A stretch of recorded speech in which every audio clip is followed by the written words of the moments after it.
Alright, just in case you didn't miss it last week, I'm just gonna update you quickly. We now, at the end of every Ups and Downs episode, give an up or a down to the whole damn show. That, my friends, is called evolution, and that, my friends, is called listening to fans. I'm not going to get into it. You can just go watch the last Ups and Downs for SmackDown episode to learn all about it. Let's not muck around here. Let's get on with it. My name is Simon Miller. You are watching WhatCulture Wrestling.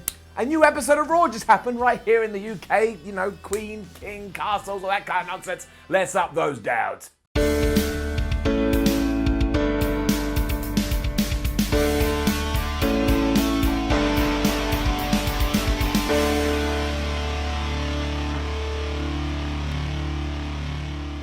Okay, I finally want to address this properly because I have mentioned it a lot over the last few years. Maybe I've never really explained myself properly. But given that Raw did start with Miz TV, I am completely done with the talk show, especially because we've already been told that later on SmackDown it's going to start with the Kevin Owens show. The problem I have is, how is this any different to a normal promo? All you had here was a black apron on the ring, a couple of chairs, and the Miz TV logo was visible on the screen. The point is, back in the day, when you had something like Piper's Pit or even the Barber Shop, it was different. It was a set. It was happening away from the squared circle, and because of that, it helped the pacing of whatever you were watching and made your eyes go, ooh, this feels different. You don't need to do it if it's exactly the same as everything else, and all you've done is get a paintbrush and painted it like pink and gone, oh, look, it's all pink now. Or you painted it green, oh, it's all green now. You've got to do something better. Please, please, please, please kill off talk shows. Down. Anyway, Miz explained to everybody what the Money in the Bank match was. Then he invited Roman Reigns to be his guest.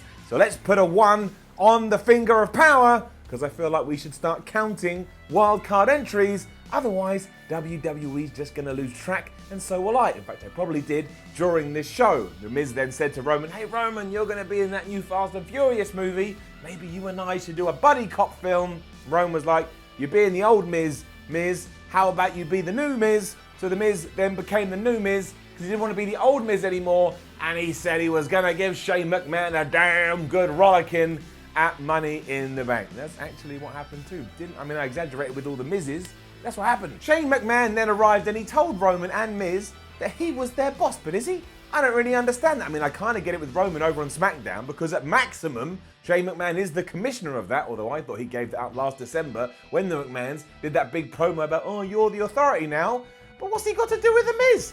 Why is he his boss? The business is on Raw now. And as far as I was aware, Shane had nothing to do with Raw. Why is he even here? Kind of like we've snuck the authority back in, like it creeped around when we weren't looking because we were too busy being preoccupied with how mad we are at Baron Corbin. It was all a big distraction though, as Elias and Bobby Lashley then attacked these two from behind and put another 2 on the finger of power, because obviously if Elias is there, that's 2 on the old wild card. Shane McMahon then said, hey, as we're all here, we're going to have a tag team match.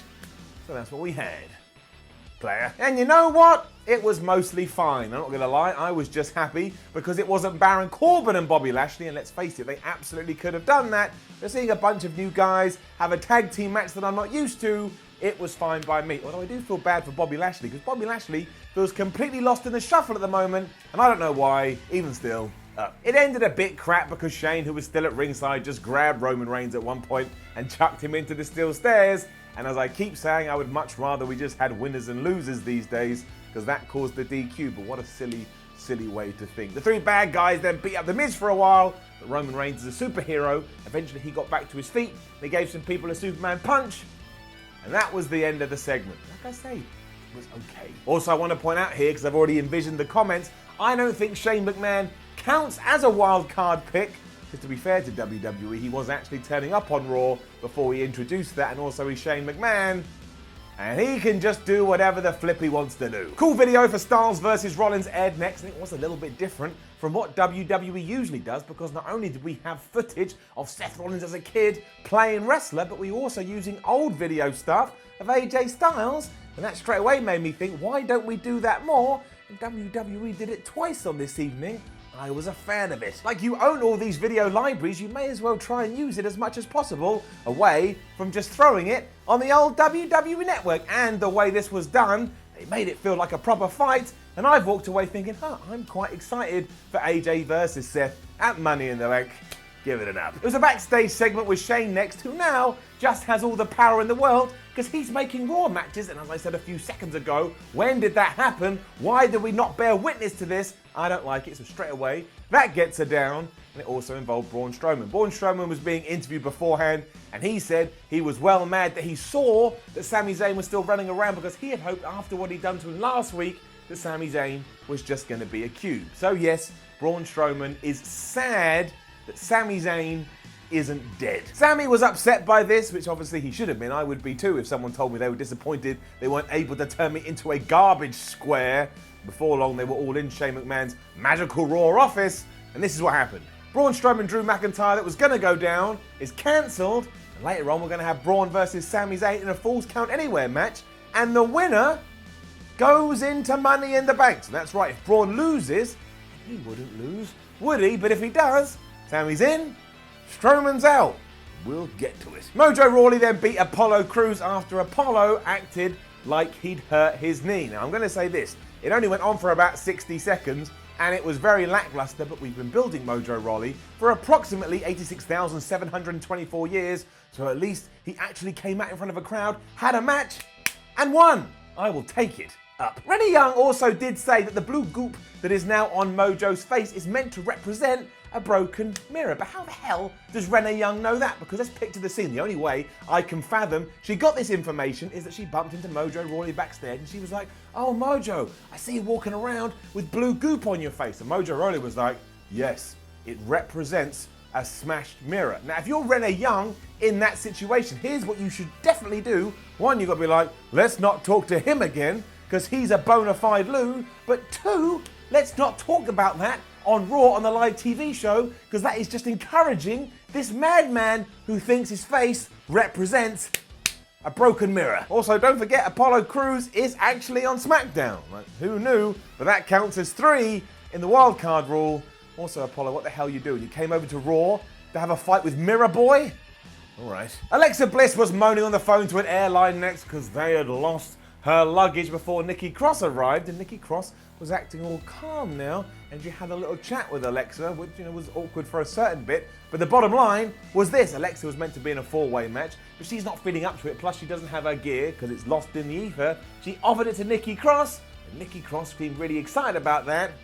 So later on, we are indeed going to get a fatal 4-way match with the women. A double contract signing happened next, and I tell you, this is one of the more, I want to say one of the best things that WWE has done in a while, but they just kept it simple, and therefore I got the relevant entertainment out of it. It was Becky Lynch, and she was signing both her bits of paper for her Charlotte Flair and Lacey Evans matches, which are happening this Sunday at Money in the Bank.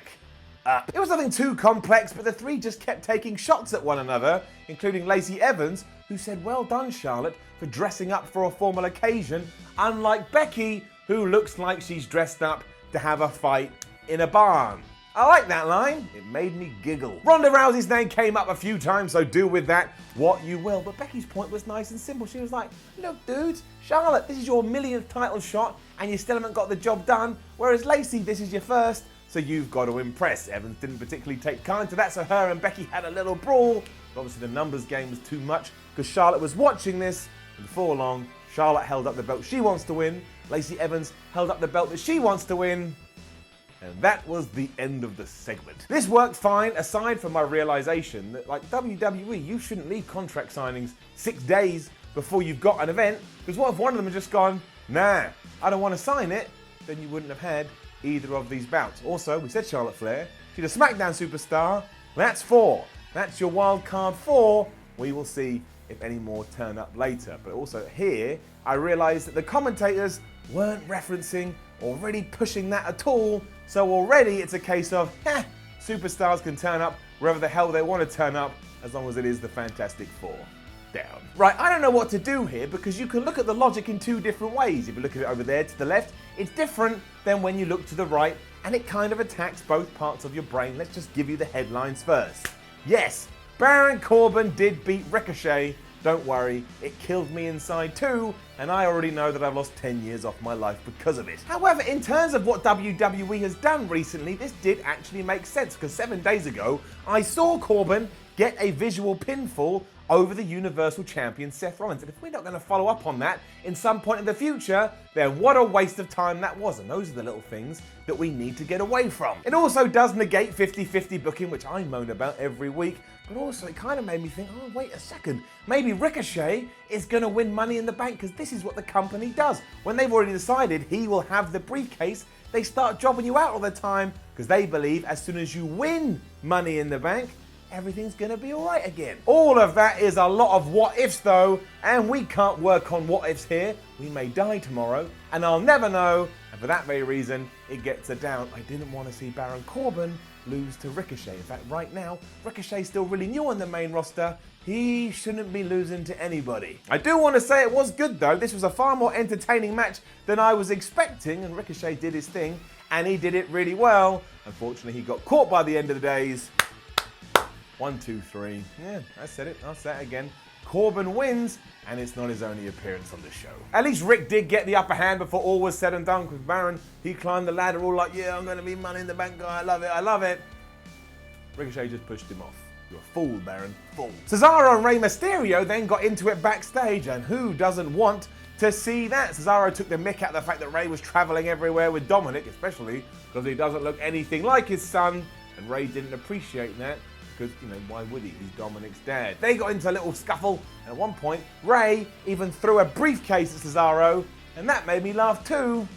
We're gonna get this match later, and I'll give you a little spoiler. It kicks ass. Another Roman Reigns package featuring his most recent comeback and everything he's achieved over the years. I do believe WWE has shown this before, and because of that, we just put it into the luggage of the past, but I love it. And it reminds you of what's important in life. AJ Styles then did an interview where he said, come Sunday, Seth Rollins is toast. As I've said before, I hope he means it literally. I would love to see a swerve where Seth Rollins becomes toast. I mean, we're all asking for something different. Seth Toast Rollins would be different. This was fine. Nikki Cross then won that match we were talking earlier, and that was doubly cool because she beat Natalya, Naomi, and Dana Brooke, and all those three girls are in Money in the Bank.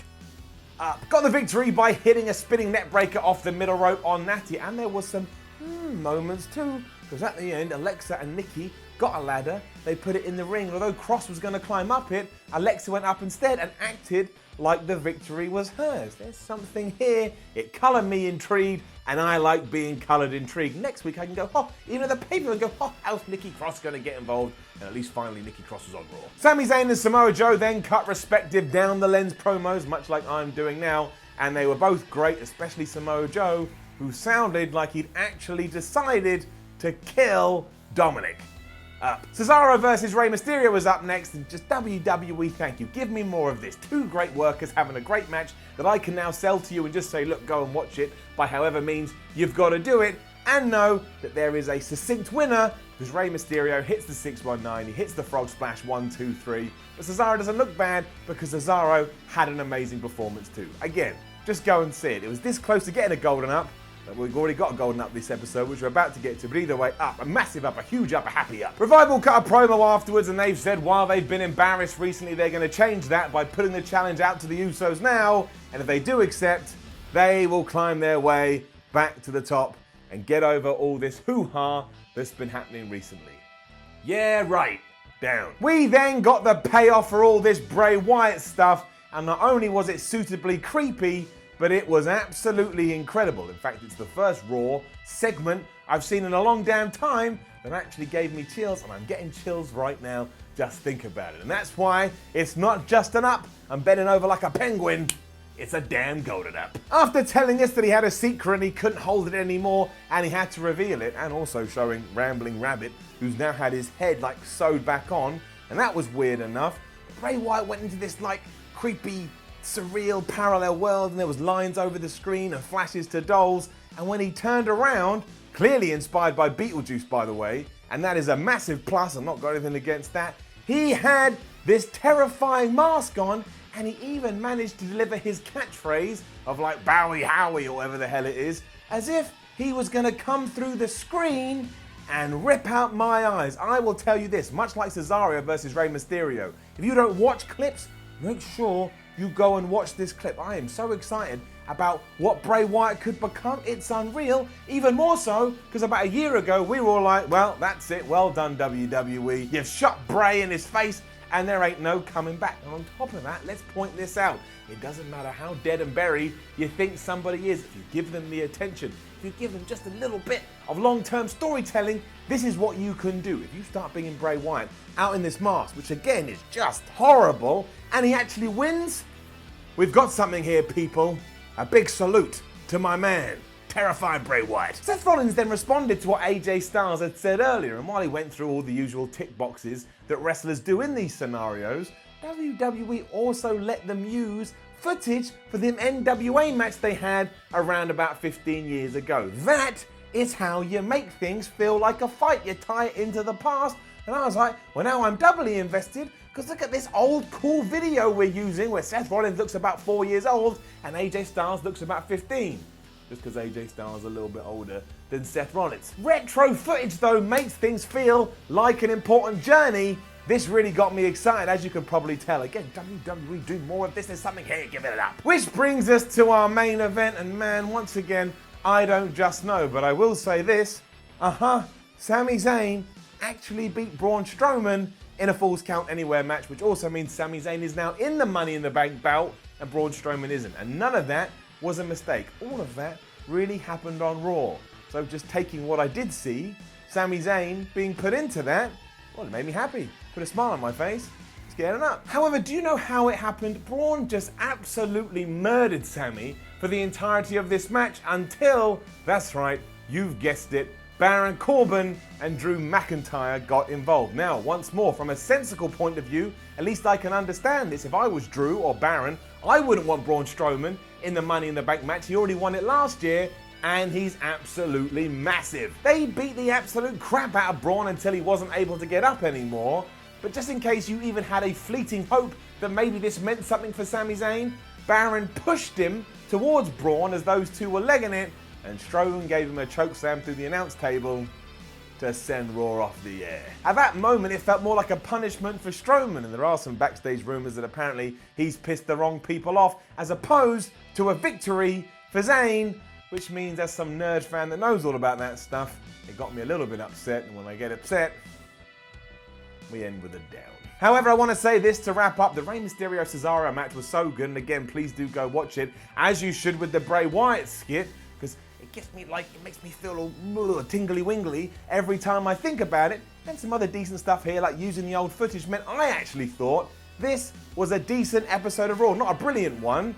WWE still got a few kinks to fix, but I had a good time and I was excited about coming and talking to you about it today. And I think that says something. Because of that, Raw on the 14th, 15th, 16th of May, whatever the hell it is, it gets an up. But just like a nice up, an easy up, safe up. Now, don't forget to leave a comment below and let us know what you thought about last night's episode of Raw. At least it was better than last week's, right? Like, share, and subscribe. Head over to WhatCulture.com and read yourself some articles. And there is an Ups and Downs article up there, which I don't write, so you can get more opinions. Follow WhatCulture on Twitter, WhatCulture WWE. And you're here on YouTube. Watch more WhatCulture wrestling videos. My name is Simon from WhatCulture. Thank you very much for watching, and make sure you tune in tomorrow, 2 p.m. BST, to join me for live SmackDown Ups and Downs. I hope to see you